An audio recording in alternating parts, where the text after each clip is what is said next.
Today, I will start my exposition of the book of Romans. After Paul greets the Romans, he offers a very powerful statement. A man is made right by God only through faith. He underlines that from beginning to end, man is made right by God through faith alone and no other way.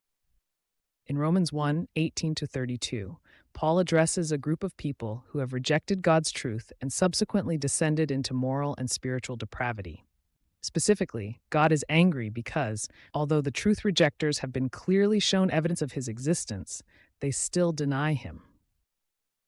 Paul asserts that these people have no excuse for such claims because the truth rejectors can clearly see the evidence of God's invisible qualities and his eternal power in nature. The truth rejectors have suppressed God's truth and exchanged it for wickedness. Even though they knew God, they would not worship him or even thank him. Instead, they denied God and created ideas of what they thought his image was like. In the same manner, we often forget that we are made in the very image of God. True worship is accomplished in loving each other, and no one can truly claim they love God without loving their fellow man. Paul claims that because of their denial, the truth rejectors began seeking foolish ideas about God, resulting in their minds becoming dark and confused. From this darkness and confusion, they created images and tokens, worshiping them instead of the Creator. Thus, instead of worshiping the Creator, they worshipped mere creations made by people. The worst part is that the truth rejectors did not recognize their darkness. As a result, they became fools while erroneously assuming they were wise. As a consequence, God abandoned them, causing them to descend further into moral and spiritual depravity. Subsequently, the truth rejectors began degrading their bodies and doing shameful things because they were trading God's truth for a lie.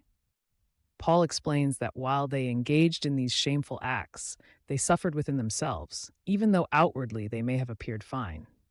However, despite their innate suffering, the truth rejectors persisted in their stubbornness and refused to acknowledge God and his truth. Thus, God permitted their foolishness, darkness, and confusion to continue, leading them down a dark and dreary path full of every kind of wickedness, sin, greed, hate, murder, quarreling, deception, malicious behavior, and gossip. They became haters of God, proud, insolent, backstabbers, and boastful.